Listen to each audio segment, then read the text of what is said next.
اسی طرح جوا ہے، تو جوے میں جب آپ جوے کی بنیادی جو حکمت ہے حرام ہونے کی وہ ہے یہ کہ جوے میں کسی شخص کو بغیر استحقاق کے مال مل جاتا ہے اور کوئی شخص بغیر استحقاق کے محروم ہو جاتا ہے، یعنی بغیر کسی خطا کے وہ محروم ہو جاتا ہے اور بغیر استحقاق کے اس کو مل جاتا ہے۔ مثلا آپ ٹاس کریں تو ٹاس کرنے کے بعد آپ اس کو بنیاد بنائیں یا قرعہ اندازی کریں، پرچیاں ڈال دیں کہ جس کی پرچی نکل آئی مال سارا اس کو دے دیں، باقی دیکھتے رہ جائیں۔ اگر باقیوں کا استحقاق ختم ہو جائے پرچی ڈالنے سے تو اب اس کے ساتھ کیا تعلق ہے؟ اس نے کیا گناہ کیا ہے؟ صرف یہ ہے کہ پرچی ڈالنے سے اس کا نام نہیں نکلا، لہذا یہ بنیاد نہیں بن سکتی۔ قرعہ اندازی صرف اس وقت ہو سکتی ہے جب ایکول رائٹس میں سے صرف آپ حصوں کا تعین کرنے کے لیے آپ کرنا چاہیں، سب کا استحقاق برابر ہو، اور برابر استحقاق میں سے آپ اگر کسی کا تعین کرنا چاہیں کہ کون سا حصہ کس کو ملے گا، پھر قرعہ اندازی کی جا سکتی ہے، یہ جائز ہے، قرعہ اندازی ہو سکتی۔ مثلا نبی پاک صلی اللہ علیہ وآلہ وسلم نے جب کسی کو ساتھ لے جانا ہوتا تھا اپنی ازواج مطہرات کو، نبی پاک صلی اللہ علیہ وسلم کا معمول تھا کہ آپ سفر میں کسی ایک زوجہ محترمہ کو ساتھ رکھتے تھے، تو کس کو لے کے جانا ہے آپ اس کے لیے قرعہ اندازی کرتے تھے، اور قرعہ اندازی کرتے تھے، جس کا نام نکل آتا تھا اس کو ساتھ لے جاتے تھے۔ استحقاق برابر ہے، اس میں کوئی ایسی بات نہیں ہے، اس سے استحقاق کا تعین نہیں ہو رہا، استحقاق برابر ہے، اور برابر استحقاق میں آپ نے کس کو چننا ہے اس کے لیے آپ قرعہ اندازی کر سکتے ہیں۔ البتہ اگر آپ استحقاق کا تعین کرنے لگیں کہ کس کا مال کتنا، تو یہ جوا ہے، اسی قرعہ اندازی میں سے جوا نکل آئے گا اور بغیر استحقاق کے، اور اس سے نتیجہ کیا نکلتا ہے؟ ظاہر اس سے نتیجہ یہ نکلتا ہے کہ جب آپ جوا ہارتے جائیں گے اور دوسرا شخص جیتتا جائے گا تو اس کے بارے میں استحقاق تو ہے کوئی نہیں، کوئی محنت تو اس کے پیچھے ہے ہی نہیں، بغیر محنت کے اس کو مل رہا ہے، بغیر غلطی اور خطا کے آپ سے جا رہا ہے۔ اگر آپ ہار رہے ہیں تو ظاہر ہے آپ کے دل میں اس کے لیے محبت تو پیدا نہیں ہوگی نا۔ تو جہاں کہیں جوا خانے ہوتے ہیں، جہاں کہیں لڑائیاں ہوتی ہیں اور جوا خانے کے جوے کے نتیجے میں باہمی طور پر نفرتیں پیدا ہوتی ہیں، اور ایسے واقعات عام طور پہ جوا خانوں میں رونما ہوتے ہیں کہ کوئی شخص اگر جوا ہار جاتا ہے اور زیادہ ہار جاتا ہے تو وہ اپنے حواس پر قابو نہیں رکھ سکتا اور بالآخر وہ لڑائی مار کٹائی پہ آ جاتا ہے، اور اگر اس کے پاس کوئی اسلحہ وغیرہ ہو تو وہ اس کو ویسے ہی جان سے مار دیتا ہے۔ اس لیے جو جوا خانے بڑے بڑے بنے ہوئے ہیں مختلف ملکوں میں، اس میں اہتمام کیا جاتا ہے کوئی اسلحہ وغیرہ لے کے کوئی شخص نہیں جا سکتا، اور تاکہ ایسی کوئی نوبت آئے، کیونکہ نفرت تو ہونی ہی ہونی، جب ہارنا ہے تو ہارنے والے کے دل میں دشمنی تو پیدا ہونی ہی ہونی۔ تو اللہ تعالیٰ فرماتا ہے یہ شیطانی عمل ہے، اس کے ذریعے سے شیطان تمہارے معاشرتی تعلقات خراب کرتا ہے۔ شراب اور جوا یہ دونوں معاشرتی جو انسان کے معاملات ہیں اور تعلقات ہیں ان کو خراب کرنے کی بہت بنیادی سبب ہے یہ۔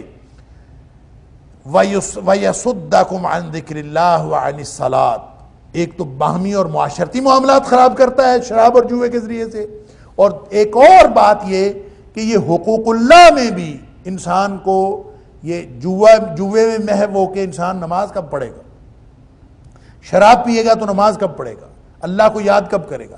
یہ اللہ کی یاد سے اور نماز سے غافل کر دینے کا بھی ذریعہ ہے، اور شیطان کا ایک ٹول ہے، شیطان اس کے ذریعے سے شراب اور جوے کے ذریعے سے وہ تمہیں نماز سے اور اللہ کے ذکر سے محروم رکھتا ہے۔ لہذا یہ ساری مصلحتیں بیان کر کے، اس کی ساری کیفیات بیان کر کے، اللہ تعالیٰ ساری حکمتیں بیان کرنے کے بعد فرماتا ہے فَهَلْ أَنْتُمْ مُنْتَهُونَ، اللہ اکبر، کیا تم ہو رکنے والے؟ رکتے ہو کہ نہیں؟ یعنی ایسا حکم شاید پورے قرآن میں کسی اور چیز کے بارے میں نہیں آیا۔ فَهَلْ أَنْتُمْ مُنْتَهُونَ، کیا تم رکنے والے ہو؟ یعنی رکتے ہو کہ نہیں رکتے؟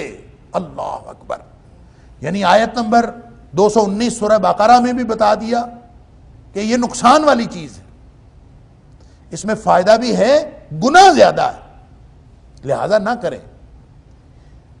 اور سورہ نساء کی آیت نمبر 43 میں بھی بتا دیا، اور 2 دفعہ پہلے حکم آ چکا ہو اور تیسری دفعہ حکم دیا جا رہا ہو، اور کسی بد دماغ کو پھر بھی سمجھ نہ آئے کہ یہ حرام ہو گئی ہے، تو پھر ایسا ہی اسلوب، ایسی ہی ہدایت، ایسا ہی سوال کیا جانا چاہیے، فَهَلْ أَنْتُمْ مُنْتَهُونَ، رکتے ہو کہ نہیں رکتے؟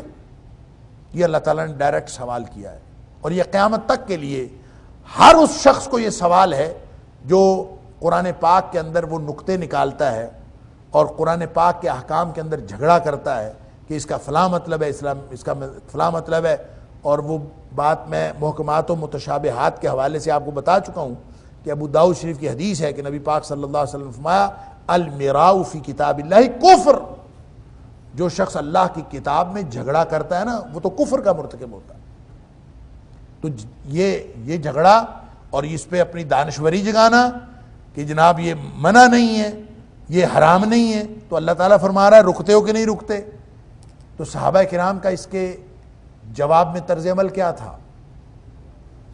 حدیث کے اندر آتا ہے کہ جو صحابہ کرام، بہت سارے صحابہ کرام تو پہلے ہی چھوڑ گئے تھے، تو جو باقی تھے انہوں نے فوراً اس کا جواب دیا، انتہینا یا ربنا، اے ہمارے رب ہم رک گئے، حکم آیا ہم رک گئے. اور روایات میں آتا ہے کہ مدینے کی گلیوں میں شراب بہا دی گئی اور گلیاں تر ہو گئی شراب سے، اتنی شراب بہائی گئی جس لوگوں نے بھی گھر میں رکھی ہوئی تھی سب نے پھینک دی. کیوں؟ وہ سمجھ گئے کہ اللہ کیا فرما رہا ہے، اور جدید ذہن آج تک اس بات کو نہیں سمجھا، اور گویا یہ سوال اللہ کا اس جدید ذہن سے بھی ہے کہ فَهَلْ أَنْتُمْ مُنْتَهُونَ، رکتے ہو کہ نہیں رکتے؟ اللہ اکبر. وَأَطِيعُوا اللَّهَ وَأَطِيعُوا الرَّسُولَ وَاحْذَرُوا، اللہ اکبر.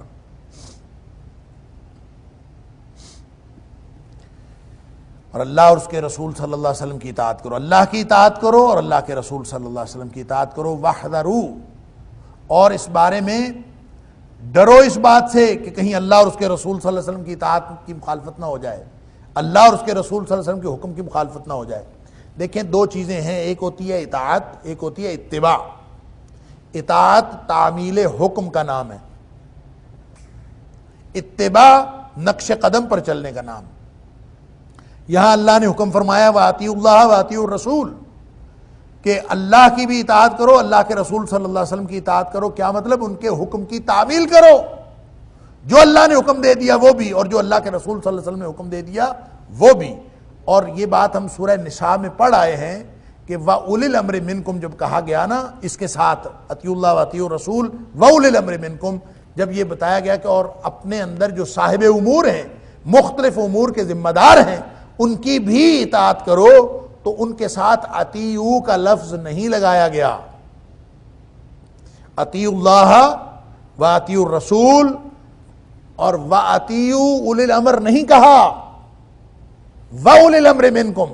اس کا مطلب یہ ہے کہ جتنی بھی اطاعت ہوگی امراء کی یا صاحب امور کی یا مختلف محکموں کے ذمہ داران کی، جتنی بھی اطاعت ہوگی وہ اللہ اور اس کے رسول صلی اللہ علیہ وسلم کی اطاعت کے ماتحت ہوگی. اور اللہ اور اس کے رسول صلی اللہ علیہ وسلم کی اطاعت وہ اپنی اپنی جگہ پر مستقل اطاعت ہے. اللہ کی اطاعت وَأَطِیعُوا اللَّهَ وَأَطِیعُوا الرَّسُولَ، اللہ کے رسول صلی اللہ علیہ وسلم کی اطاعت جس طرح سے اللہ کی اطاعت ہے اسی طرح سے اللہ کے رسول صلی اللہ علیہ وسلم کی اطاعت. کیوں؟ اس لیے کہ اللہ کے رسول صلی اللہ علیہ وسلم کو اطاعت کی اتھارٹی اللہ نے دی ہے. وَمَا أَرْسَلْنَا مِن رَّسُولٍ إِلَّا لِيُطَاعَ بِإِذْنِ اللَّهِ، جتنے بھی رسول آتے ہیں وہ آتے ہی اس لیے ہیں کہ اللہ کے حکم سے ان کی اطاعت کی جائے. اور پھر اصل حق تو یہ اللہ کا ہے کہ اس کا حکم مانا جائے، اس کی اطاعت کی جائے. جو نبی پاک صلی اللہ علیہ وسلم فرمایا لا طاعت لمخلوق فی معصیت الخالق، کسی مخلوق کی اطاعت نہیں کی جا سکتی جس میں خالق کی نافرمانی ہو رہی ہو، کیونکہ اصل حق یہ خالق کا ہے کہ اس کی اطاعت کی جائے. تو نبی کریم صلی اللہ علیہ وسلم کی اطاعت کیوں مستقل اطاعت ہے پھر؟ جب اللہ کے، کیونکہ نبی پاک صلی اللہ علیہ وسلم تو مخلوق ہیں، تو اللہ کی اطاعت کے ساتھ ایک مخلوق کی اطاعت، نبی اکرم صلی اللہ علیہ وسلم کی اطاعت کیوں مستقل اطاعت ہے؟ اس لیے مستقل اطاعت ہے کہ فرمایا من یطیع الرسول فقد اطاع اللہ، جو رسول اللہ صلی اللہ علیہ وسلم کی اطاعت کرے گا وہ ایسے ہی ہے جیسے اللہ کی اطاعت کر رہا ہے. اور یہ کیوں ہے؟ یہ اس لیے ہے کہ وما ينطق عن الهوى ان هو الا وحی یوحى، نبی اکرم صلی اللہ علیہ وسلم ہیں تو مخلوق، لیکن وہ بولتے ہی نہیں جب تک اللہ تعالیٰ وحی نہ ارشاد فرمائے۔ وما ينطق عن الهوى، وہ اپنی خواہش سے نہیں بولتے جب تک اللہ تعالیٰ ان کو وحی کے ذریعے سے ہدایت نہ دے دے۔ تو ایسے نبی اکرم صلی اللہ علیہ وسلم کی اطاعت کو مستقل اطاعت قرار دیا گیا ہے۔ اب یہاں بھی یہ بات فرمائی وَأَطِیعُوا اللَّهَ وَأَطِیعُوا الرَّسُولَ، اللہ اور اس کے رسول صلی اللہ علیہ وسلم کی اطاعت کرو، وَاحْذَرُوا، اور مخالفت سے بچے رہو، محفوظ رہو، فَإِن تَوَلَّيْتُمْ، پس اگر تم نے منہ پھیرا، فَاعْلَمُوا، اور یاد رکھو، انما علی رسولنا البلاغ المبین، ہمارے رسول کے ذمے تو صرف تمہیں قانون پہنچا دینا ہے، کوئی نہیں مانتا تو نہ مانے۔ یہ آیت میں یہ سمجھتا ہوں کہ اس جدید ذہن کو خطاب ہے کہ جو نہیں مانتے۔ اطیعوا اللہ واطیعوا الرسول، مستقل اطاعت اللہ کی اور مستقل اطاعت اللہ کے رسول صلی اللہ علیہ وسلم کی۔ تو جس طرح اگر کوئی قانون اللہ نے بنایا ہے تو وہ قانون ہے، اسی طرح نبی اکرم صلی اللہ علیہ وسلم قانون بنائیں تو وہ بھی قانون ہے۔ کیوں کہ یہ اتھارٹی اللہ نے نبی پاک صلی اللہ علیہ وسلم کو دی ہے، لہذا اصل مقنن، اصل ذات قانون بنانے والی وہ تو اللہ کی ذات ہے، لیکن نبی اکرم صلی اللہ علیہ وسلم وہ بھی خود مقنن ہیں۔ آپ جو بھی کچھ فرما دیں وہ قانون بن جاتا ہے۔ نبی اکرم صلی اللہ علیہ وسلم ہاں کہہ دیں تو قانون ہے، آپ نہ کہہ دیں تو قانون ہے، حتیٰ کہ نبی پاک صلی اللہ علیہ وسلم خاموشی اختیار فرمائیں تو بھی قانون ہے۔ لہذا اگرچہ نبی پاک صلی اللہ علیہ وسلم کا مقنن ہونا اللہ کی اطاعت کے ذیل میں ہے، اور جب اللہ نے یہ اتھارٹی دی ہے نبی اکرم صلی اللہ علیہ وسلم کو کہ وہ حلت و حرمت کے فیصلے بھی فرما سکتے ہیں، وَيُحِلُّ لَهُمُ الطَّيِّبَاتِ وَيُحَرِّمُ عَلَيْهِمُ الْخَبَائِثَ، اور نبی پاک صلی اللہ علیہ وسلم وَيَضَعُ عَنْهُمْ إِصْرَهُمْ وَالْأَغْلَالَ الَّتِي كَانَتْ عَلَيْهِمْ، جو نبی پاک صلی اللہ علیہ وسلم کو یہ بھی اتھارٹی دی گئی کہ جو ان کے اوپر زنجیریں پڑی ہوئی ہیں، ان کو فکر و عمل کی زنجیریں، وہ بھی اتار پھینکیں اور ان کے بوجھ اتار دیں۔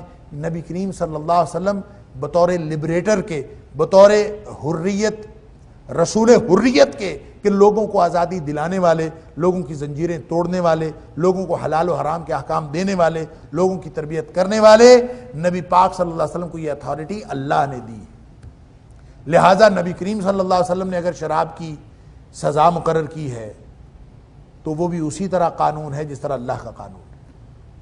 وَأَطِیعُوا اللَّهَ وَأَطِیعُوا الرَّسُولَ، اسی ذیل میں سیکوینس دیکھیں کہ شراب اور جوا ملادیہ ساتھ انصاب اور ازلام کے حرام، فَاجْتَنِبُوهُ، پھر اس کے بعد فرمایا کہ یہ تو شیطان کا ایک ٹول ہے، شراب اور جوا، اس کے ذریعے سے وہ تمہارے معاشرتی معاملات بھی خراب کرتا ہے، حقوق العباد کو بھی خراب کرتا ہے، حقوق اللہ کو بھی خراب کرتا ہے۔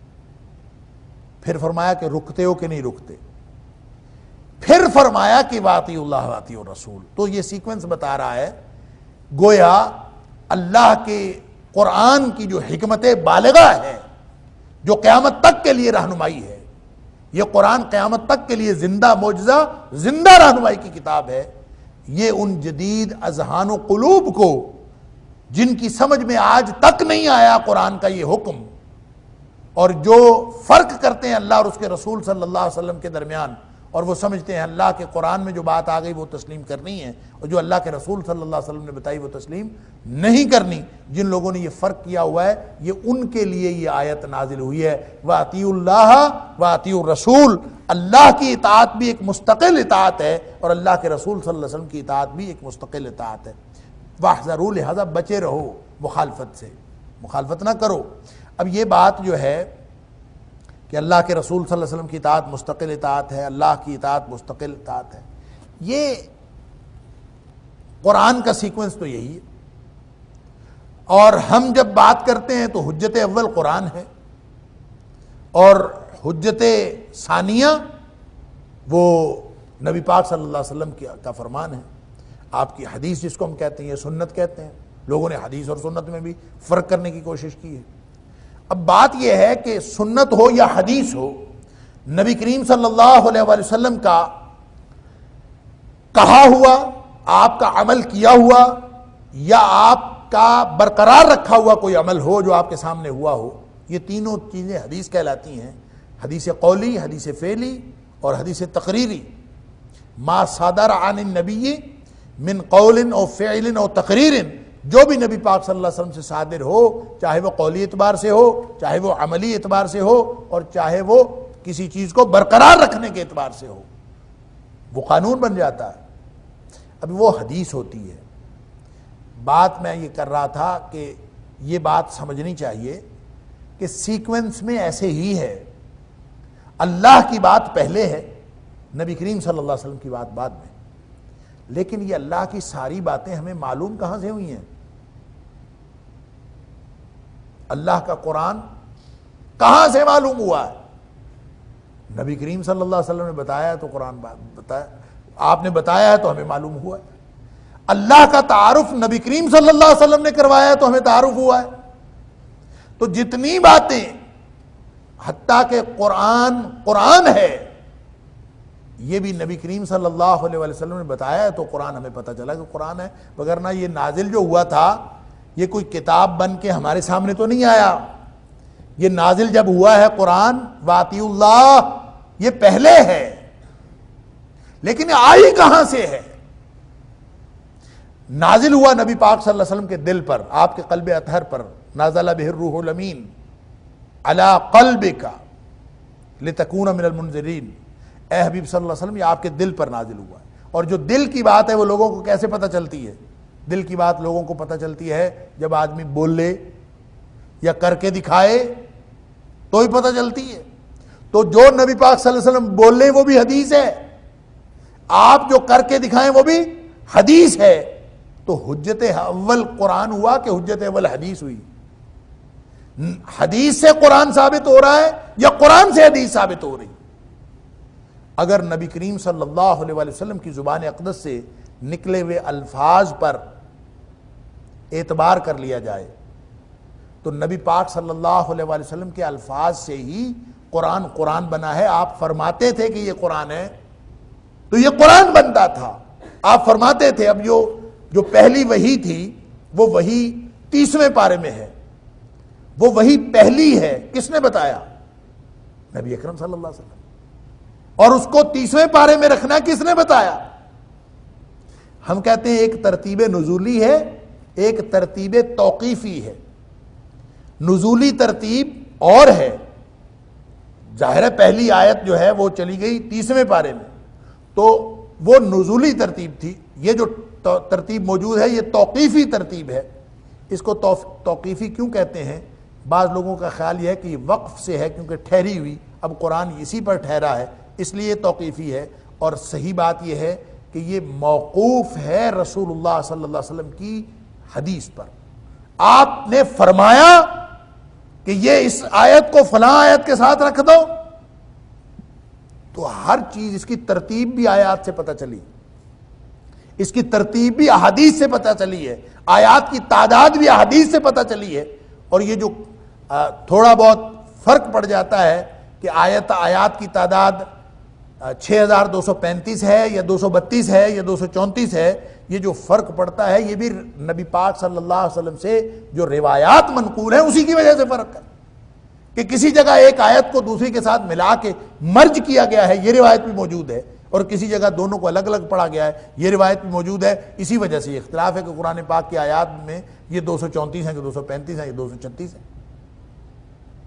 تو بات یہ سمجھ میں آئی کہ واطیع اللہ واطیع الرسول میں جب ہم اس کو فرق کر کے احکام میں فرق کرنے لگتے ہیں اور ہم شراب کی حد کو حدود سے نکال دیتے ہیں، یعنی وہ حدود جو اللہ نے مقرر کی ہیں ان میں سے ہم شراب کی حد کو اس لیے نکال دیتے ہیں کہ شراب کی سزا قرآن میں بیان نہیں ہوئی، نبی پاک صلی اللہ علیہ وسلم نے بیان کی ہے، تو بھائی قرآن بھی قرآن اس لیے ہے کہ نبی پاک صلی اللہ علیہ وسلم نے بیان کیا۔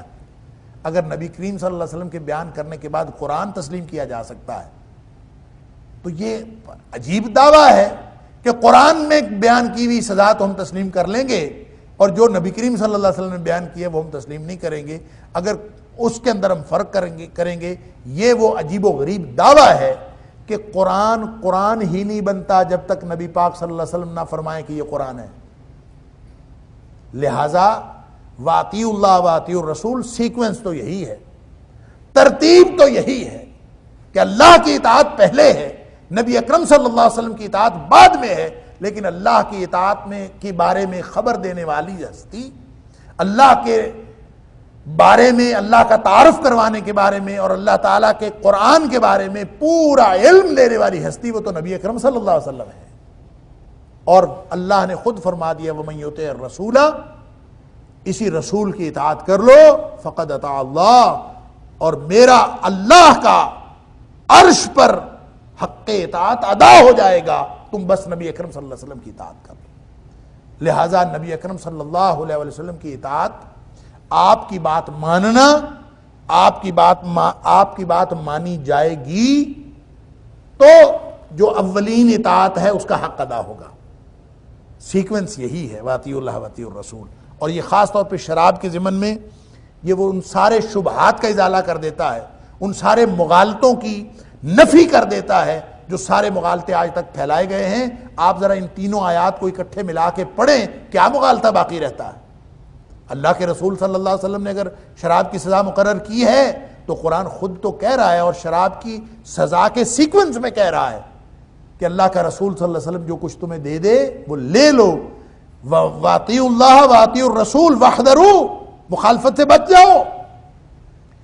اور قانون کیا ہے؟ وما آتاکم الرسول فخذوہ وما نہاکم عنہ فانتہوا۔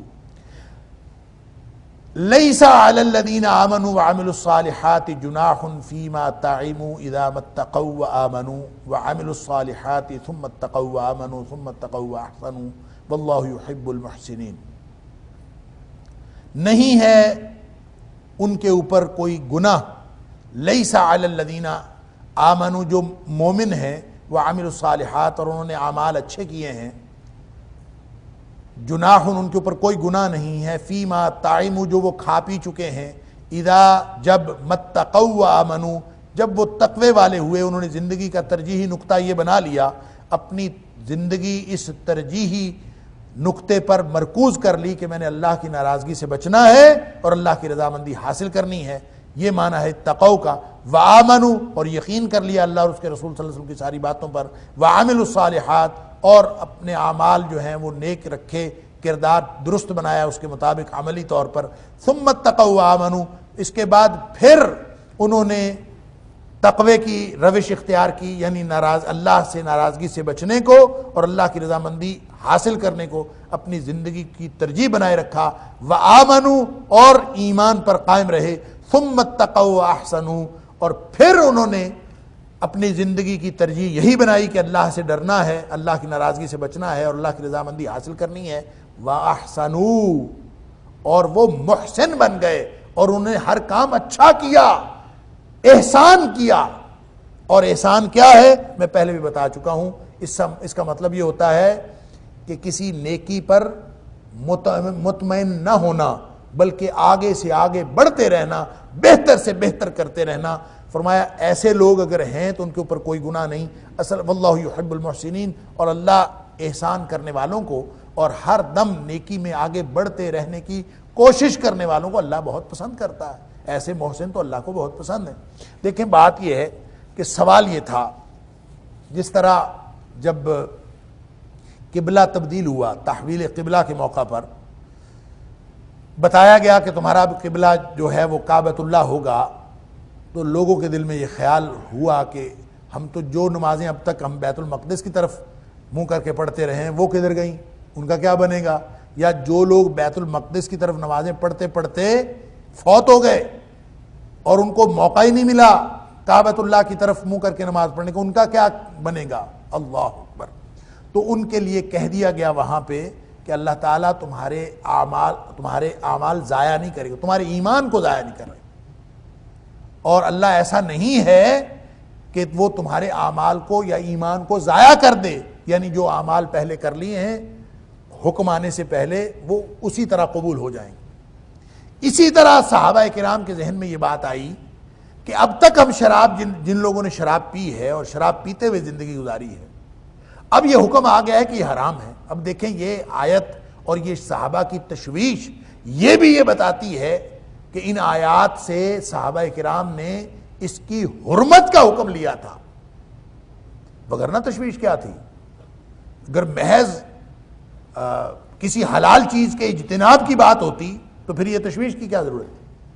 صحابہ کرام کی یہ تشویش کہ جو لوگ اس سے پہلے شراب نوشی کر چکے ہیں ان کا کیا بنے گا؟ اور ظاہر ہے شراب پی کے انسان کے، جو بھی انسان کھاتا پیتا ہے وہ تو انسان کے جسم کا حصہ بن جاتی، تو اب کیا کریں ہم، ان کا کیا کریں؟ تو اللہ تعالیٰ نے اس تشویش کا جواب دیا کہ جو لوگ اپنے کردار کے اعتبار سے اچھے ہیں اور اپنی زندگی کو جب کبھی وہ ری اسٹیبلش کرتے ہیں اور جب کبھی وہ ری تھنک کرتے ہیں تو وہ ہمیشہ اللہ کی ناراضگی سے بچنے کو اور اللہ کی رضامندی حاصل کرنے کو اپنا بنیاد بناتے ہیں، اس ایمان کو کا تحفظ کرتے ہیں، ایمان کی بنیاد پر کردار بناتے ہیں اور پھر نیکیوں میں آگے بڑھنے کی کوشش کرتے چلے جاتے ہیں۔ جو ایسے لوگ ہیں ان لوگوں کے اوپر سابقہ گناہوں کا کوئی بوجھ نہیں ہوگا۔ لیس علی الذین آمنوا وعملوا الصالحات جناح، جو ایمان والے اور کردار بنانے والے لوگ ہیں ان کے اوپر کوئی گناہ نہیں ہے، یہ بتایا جا رہا ہے۔ باقی یہ جو ریپیٹیشن ہے یہاں پہ الفاظ کی کہ ثم اتقوا وآمنوا ثم اتقوا واحسنوا، اس کے بارے میں بعض مفسرین کا خیال ہے یہ ہے کہ یہ درجے ہیں مختلف۔ ایک درجہ ان لوگوں کا ہے جو ایمان لانے کے بعد بس اپنا کردار بناتے ہیں، پھر ایک درجہ ان لوگوں کا ہے جو اس کردار سے بھی بہتر کردار بناتے ہیں، پھر ایک درجہ ان کا ہے جو اس سے بھی بہتر کردار اپناتے ہیں۔ تو یہ تین گویا کیٹیگریز بتائی ہیں کہ چاہے ادنا درجے کے ہوں، چاہے اوسط درجے کے ہوں، چاہے اعلیٰ درجے کے ہوں، کسی پر کوئی گناہ نہیں بشرطے کہ وہ اپنے کردار کی حفاظت کرتے رہیں، اپنے ایمان کے مطابق اپنا کردار بنائے رکھیں۔ اللہ احسان کرنے والوں کو بہت پسند کرتا ہے، اور محسن وہ ہوتا ہے جس کی نگاہ صرف واجبات پر اور فرائض پر نہیں ہوتی، وہ اپنے آپ کو بہتر سے بہتر بنانے کے لیے نوافل، سنتیں، ہر چیز کے وہ پابندی کرتا ہے، اور اسلام کا کوئی چھوٹے سے چھوٹا حکم وہ اس کو نظر انداز نہیں کرتا، بلکہ وہ ہر چیز پر عمل کرنے کی کوشش کرتا ہے تاکہ میں اللہ کی ناراضگی سے بچ جاؤں اور اللہ کی رضامندی حاصل کرنے کا کوئی موقع ہاتھ سے گوا نہ بیٹھوں۔ جو اس احساس کے ساتھ زندگی گزارتا ہے اور آگے سے آگے بڑھتا چلا جاتا ہے وہ محسن ہوتا ہے۔ ایسے محسنوں کو اللہ بہت پسند کرتا ہے، ایسے نیکی کرنے والوں کو اللہ بہت پسند کرتا ہے۔ اللہ تعالیٰ مجھے اور آپ کو قرآن سمجھنے اور عمل کرنے کی توفیق عطا فرمائے۔ وآخر دعوانا الحمدللہ رب العالمین۔